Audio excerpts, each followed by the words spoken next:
E aí, professor, eu acho importante que você falou sobre preparação, e eu tô com uma colinha aqui só para falar formação do Catalá. Bacharel em Educação Física, pós-graduação em Psicologia do Esporte, pós-graduado em Metodologia de Treinamento aplicado no futebol e no futsal, tecnólogo em Gestão do Esporte e MBA em Gestão de Marketing, né? Tá sem currículo, né?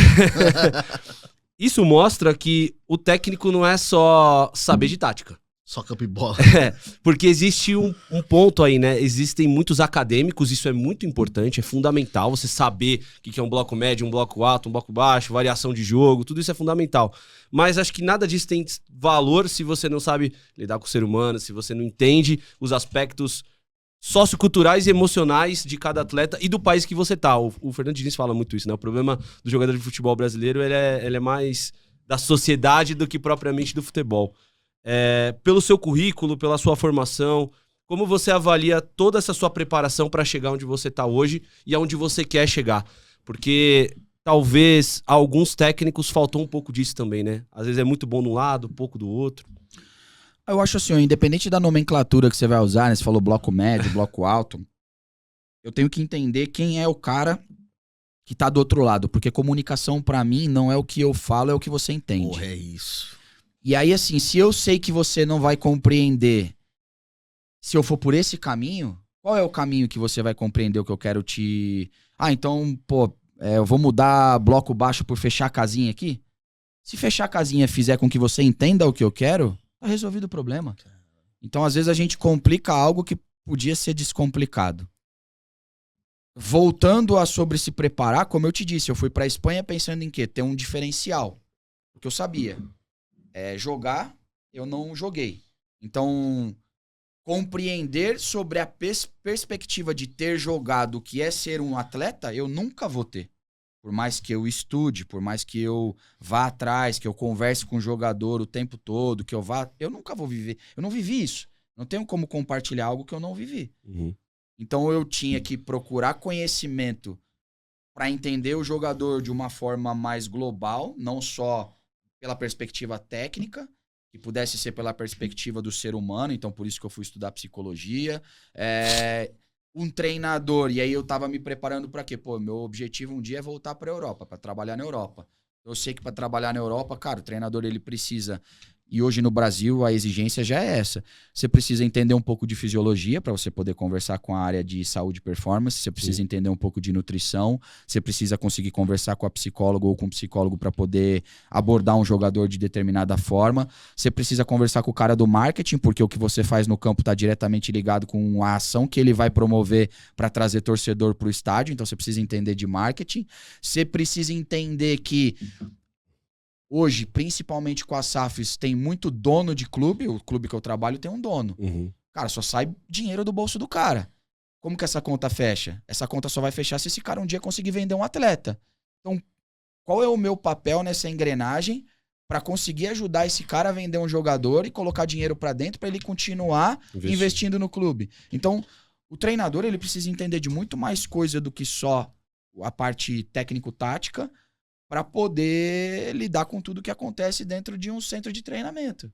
Então eu fui me preparar nessa multidisciplinaridade para poder ser o mais competente possível, ainda que eu não seja especialista em muitas dessas áreas que eu mencionei, eu tenho condição de me relacionar com todas. Eu sento na mesa com um fisiologista, com um médico ou com um assessor de marketing e a gente consegue ter uma conversa num nível muito bom.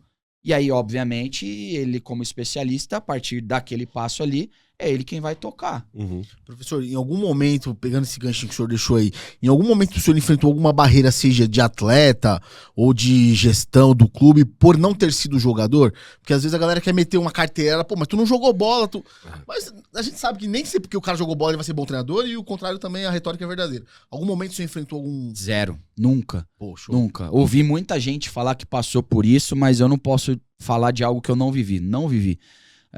Acho também que as mudanças de gerações favoreceu isso, porque chega uma geração nova muito mais conectada a conteúdo. Hoje quem tem um smartphone na mão vai a qualquer lugar. Então hoje também o conteúdo e a informação é uma forma de se conectar. Mas zero, nunca tive, de verdade. E dentro também nessa linha, dentro do clube, falando dessa nova tecnologia geracional, como que você vê o uso de redes sociais pelos atletas? Você se incomoda se a galera... Porque a gente sabe que, às vezes, o clube, né, diversos profissionais se incomodam que a galera fica muito no telefone. Você acha que isso prejudica, ajuda? Como que você vê essa parte digital hoje no futebol? Vocês têm filhos ou não? Ainda Eu não, tenho. ele tem. Eu tenho uma filha de 16 e uma que vai fazer 11 agora. São já adolescentes. Pré-adolescente e Isso. adolescente. Uhum. Cara, você vai lutar uma guerra que você não vai ganhar. Entende? Então você precisa entender como você vai interagir com isso. Tem momento pra tudo. Vamos puxar pra geração um pouco mais aqui, a nossa. Cara, acabava o treino, o cara gostava de fazer o quê? Tomar a cervejinha dele, fazer o rolezinho dele, e ver uma menina, ir num samba. Entende? Você vai lutar com isso? O cara vai, de repente, falar pra você que não tava lá, mas ele tava. Sim. Pior Então, mentira, né? Exato. Então, assim, cara, tem espaço pra tudo e tempo pra tudo. Óbvio que você, como atleta, tem que entender que não dá pra você, 10 minutos antes do jogo, tá ali no celular porque você não tá conectado com a tua atividade. Então, por exemplo, a gente tá aqui hoje, vocês se prepararam, eu me preparei, a gente se preparou. E em algum momento, pô, aqui é mental, deixa eu ver como que eu vou fazer, qual vai ser a abordagem. E o atleta é a mesma coisa. Se você estabelece com o jogador o que pode, o que não pode, como não pode, dificilmente você tem problema. Porque se tem uma coisa que jogador é um cara acostumado com disciplina e um cara capaz de se adaptar, resiliente. Exato. Então, cara, se você consegue estabelecer com o cara, ó, pra gente ter harmonia, isso aqui pode nesse horário, isso aqui não pode, isso aqui pode nesse momento, isso não pode, tá beleza? Tá beleza. Eu tenho uma forma de fazer gestão de grupo que eu não decido nada que envolva o grupo sem conversar com as lideranças. Pô, legal, co-participativo. Né? Então, ó, cara, vamos lá. A gente tá tendo um problema, vamos usar esse exemplo aí do smartphone. A gente tá tendo um problema com o smartphone no momento da pré-eleição. O que a gente pode fazer para ajustar? Que fica bom para vocês e fica bom para mim. Ó, eu preciso disso aqui. Professor, se a gente fizer desse jeito aqui, tá tranquilo? Tá tranquilo? Então, beleza, eu vou cobrar vocês. Não, tá tranquilo, deixa que a gente segura a rapaziada. E os caras vão, conversam entre eles e tá resolvido, velho. Existe harmonia aí e eu não vou tentar mudar a essência do cara. É quem ele é, eu não posso... Eu acho que nem tenho direito de fazer isso, O jogador gosta muito... É mais fácil quando você fala olho no olho verdade, que é o que o jogador gosta, né? Difícil é quando você fala um negócio aqui... Isso é muito importante, cara. Não só pro jogador na vida, mas o futebol acho que o principal, né, Total. professor? Ter uma conversa só, né? Ser muito direto e transparente. Eu acho que isso ajuda muito nessa questão de lidar com pessoas, né? Porque é muito complicado. São pessoas diferentes, com criações diferentes, muitas delas que algumas não tiveram criação, Geração diferente. gerações diferentes. Então, fazer com que todos eles acreditem no seu trabalho, no trabalho que você está propondo, é muito complicado, né, professor? E assim, o trabalho não é meu, né? Eu falo sempre isso pra eles. O time não é meu, o time é nosso, o trabalho é nosso. Então não tem que ser bom pra mim, tem que ser bom pra nós. Porque imagina se é algo só bom pra mim e não é bom pra você. Eu digo pra eles sempre assim, a gente já é privilegiado de fazer o que ama. Nós somos privilegiados de fazer o que ama, de trabalhar de shorts, chuteira, na grama. Cara, a gente é privilegiado. Total. A gente tem que ter essa consciência. E aí, se eu ficar me anulando como pessoa só pra colocar o dinheiro no dia 30 na conta, não faz sentido. Entende? Então, se a gente já é privilegiado e a gente se sente realizado fazendo aquilo, cara, vamos criar aqui dentro dessa nossa mini sociedade, que é o nosso centro de treinamento aqui, uma convivência que seja top, que o cara fale... Não que o cara acorde e fale, putz, tenho que treinar. O cara, porra, hoje eu vou treinar. E o cara já vem com o sorrisão no rosto e feliz, porque nem sempre vai ser do jeito que ele espera. A gente conversava aqui um pouco antes do programa ao ar aqui, da gente iniciar, que hoje um atleta me procurou, né, e ele queria saber por que ele tá jogando pouco. É um direito do cara. Uhum. E eu deixo essa porta aberta. E o cara veio lá, professor, queria entender por que eu tô jogando pouco, o que eu posso fazer pra melhorar. Ó, cara, a minha visão é essa. E aqui, olho no olho, falando a verdade. A minha visão é essa, eu acho que você pode melhorar nisso, eu acho que isso aqui a gente precisa ajustar.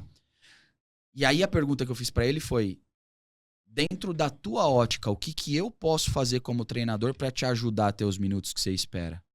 E aí, beleza, a gente teve uma conversa, pode ser que o cara tenha saído da sala insatisfeito ou chateado de ter ouvido coisas que ele não gostaria. Mas ali na frente, ele nunca vai poder dizer, pô, esse cara não foi honesto comigo, ou não foi correto, ou não foi frontal, ou não foi verdadeiro, entende?